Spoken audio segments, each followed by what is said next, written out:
ডিফু মাছ বজাৰত 14 মাৰ্চৰ সন্ধিয়া সংঘটিত ঘটনাক কেন্দ্ৰ কৰি আজি কাৰ্বি আংলং জিলা প্ৰশাসনৰ উদ্যোগত শান্তি সমিতিৰ এখন সভা ডিফু আৱৰ্ত ভৱনত অনুষ্ঠিত হৈ যায়। সভাত উপস্থিত থকা সকলো দল সংগঠন সামাজিক ছাত্ৰ সংগঠনে জিলাখনত শান্তি বৰ্তাই ৰখাৰ বাবে সকলোৰে প্ৰতি আহ্বান জনায়। উল্লেখ্য যে যোৱা 14 মাৰ্চত ডিফুৰ মাছ বজাৰৰ নজৰুল ইছলাম নামৰ এজন মাছ ব্যৱসায়ীয়ে হুকুৰ সিং ইংহি নামৰ কাৰ্বি ছাত্ৰ সন্থাৰ এজন সদস্যক দাৰে আক্ৰমণ কৰাৰ ঘটনাৰ পিছতেই ডিফুৰ পৰিস্থিতি উত্তপ্ত হৈ পৰিছিল। আৰক্ষীয়ে ইতিমধ্যে আক্ৰমণকাৰী নজৰুল ইছলামক গ্ৰেপ্তাৰ কৰি জেল হাজতলৈ প্ৰেৰণ কৰিছে। আক্ৰমণৰ ঘটনাটোৰ পিছৰে পৰা ডিফু বজাৰ বৰ্তমানলৈকে বন্ধ হৈ আছে। আজিৰ সভাই কাইলৈৰ পৰা সকলো দোকান পোহাৰ খুলিবলৈ আহ্বান জনায়। দাৰ আক্ৰমণত আহত হুকুৰ সিং ইংহিৰ স্বাস্থ্য সুস্থিৰ বুলি জানিবলৈ দি সকলোকে শান্তি সম্প্ৰীতি বজাই ৰাখিবলৈ জিলা আয়ুক্ত নিৰলা ফাংচপিয়ে আহ্বান জনায়। ইফালে কাৰ্বি ছাত্ৰ সন্থাৰ ডিফু আঞ্চলিক সমিতিয়ে ডিফু মাছ বজাৰত একাংশ অবৈধ অনুপ্ৰৱেশকাৰীয়ে ব্যৱসায় চলাই থকা বুলি অভিযোগ কৰি প্ৰতিজন ব্যৱসায়ী অনুজ্ঞাপত্ৰ পুনৰীক্ষণ কৰি বিহিত ব্যৱস্থা গ্ৰহণ কৰিবলৈ কাৰ্বি আংলং স্বায়ত্ত শাসিত পৰিষদক দাবী জনায়। ইমাৰ্জেঞ্চি ভাৱে আমি পিছ কমিটিৰ কাৰণে আমি সকলো দল সংগঠন কাৰ্বি আংলঙত যিমান আছে ওমেন জাষ্টিছ ফৰাম KSA আৰু আমাৰ বেংগলী সমাজ তাৰপিছত আমাৰ মুছলিম মছজিদ কমিটিৰ প্ৰেছিডেণ্ট আৰু লগতে আমাৰ যিমানখিনি দল সংগঠন APSLC গোটেই তেখেতসকলে আহিছে, আজি পাৰ্টিচিপেট কৰিছে।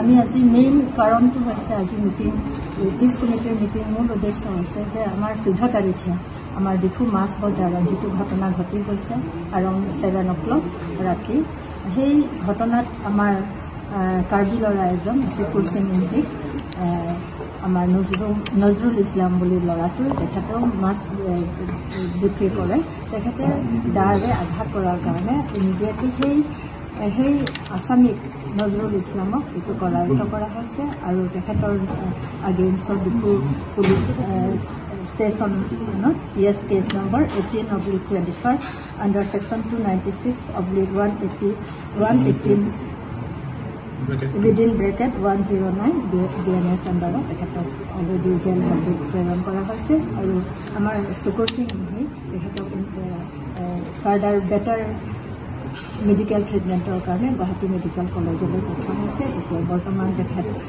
সুস্থ বুলি আমাক প্ৰিন্সিপাল মেডিকেল কলেজে আমাক জনাইছে আৰু কেইদিনমান লাগিব তেখেত সুস্থ হৈ আহিবলৈ আৰু আমি সকলোৱে প্ৰাৰ্থনা কৰিছোঁ যে তেখেত সোনকালে সুস্থ হৈ আহক।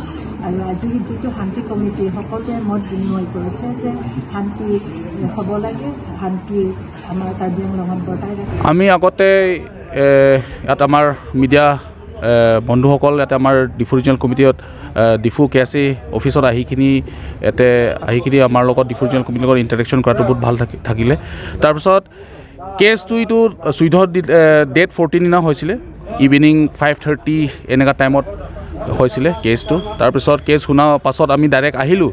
তাৰপিছত গম পালোঁ যে মানে নাজিৰুল ইছলাম নেকি, নাজিৰুল ইছলাম মানুহে মানে আমাৰ যোনটো KSA ডিফু ৰিজনেল কমিটিত কাম কৰা মানুহ এক্টিভ মেম্বাৰ তাক মানে দাৱৰ পৰা মাৰিলে বুলি। তাৰপিছত বহুত চেণ্টিমেণ্ট উঠিলে। তাৰপিছত চব কাৰ্বি ছাত্ৰ সন্থা যাইখিনি তাৰপিছত প্ৰটেষ্ট কৰিলে। তাৰপিছত আমি ইয়াতে গম পাইছোঁ যে মানে কিছুমান মানুহে ইয়াতে ইলিগেলি ছেটেল কৰা মানুহ বহুত আছে, ইলিগেল মুছলিম ছেটেলাৰ বাংলাদেশী বহুত আছে। কিছুমান আমি চ'ৰ্চ পৰা আমি গম পালোঁ।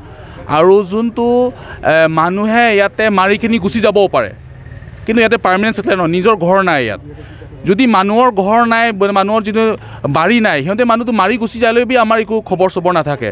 যদি ইয়াতে পাৰ্মানেণ্ট থকা মানুহ হয়, এক্সাম্পল ইয়াতে কিছুমান মানুহ আছে, ইয়াতে আমাৰ ট্ৰাইবেল মানুহ হওক, আমাৰ নন ট্ৰাইবেল মানুহ হওক, আমাৰ খিলঞ্জী ইয়াতে মানুহ আছে যোন পাৰ্মানেণ্ট ঘৰ আছে, যোন ইয়াৰ পৰা পলাই নাযায়, এনেকুৱা মানুহ আছে। কিন্তু এনেকুৱা মানুহ কাৰণে আমি বহুত দিনৰ পৰা আমি এইটো ইনস্পেকশ্যন কৰি আছোঁ, কিন্তু কৰি থকা সময় আমি গম পাইছোঁ যে ইয়াতে মানে লাইক 60 or 70% ইয়াতে কিছুমান মিয়া মানুহ ইয়াতে বহি আছে, যোনটো মানে বিপাৰ কৰি আছে। আৰু যোনটো মানুহ নাজৰুল ইছলাম বুলি সি নিজৰ লাইচেঞ্চো নহয়, লাইচেঞ্চ বেলেগ নামৰ পৰা এপ্লাই কৰিছে আৰু সি চলাই আছে। ডিফুত কাৰ্বি আংলং যোনটো আজি আনফৰ্চুনেট ইনচিডেণ্ট হৈছে, আজি নহয় ফাৰ্ষ্ট টাইম নহয়, আজি আগতো হৈছে।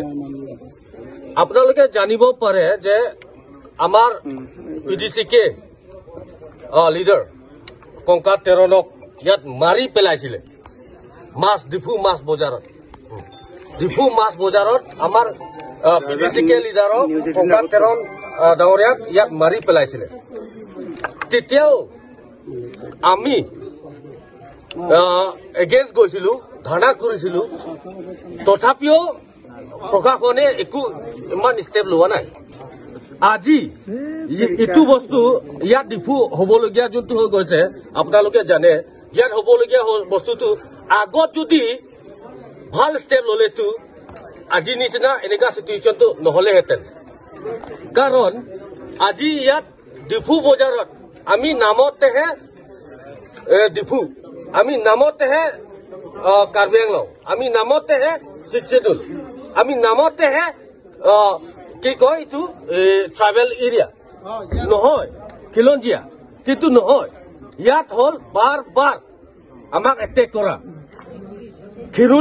খিৰনিতেও বাৰ বাৰ আমাক এটেক কৰিছে আৰু ডিফু বজাৰৰ আমাক বাৰ বাৰ এটেক কৰিছে সেইটো বস্তু হ'ল কেলে আমাক খিলঞ্জীয়াক এটেক কৰিছে আমাক এইটো বস্তু খালি কাৰ্বিক এটেক কৰা নাই খালি কাৰ্বি এটেক কৰা নাই অসমৰ খিলঞ্জীয়াক এটেক কৰিছে এইটো বস্তু সেইটো কাৰণে মই on behalf of Karbi student association Karbi ছাত্ৰ সংস্থাৰ পৰা আমি অনুৰোধ ৰিকুৱেষ্ট কৰিব বিচাৰিছো যে যোনটো কালপ্ৰিট এইটো ইয়াক এৰেষ্ট ইমিডিয়েটলি এৰেষ্ট কৰিব লাগিব নহ'লে চিটুৱেশ্যন বেলেগ হ'ব ব্যুৰ' ৰিপৰ্ট সোহানা লাইভ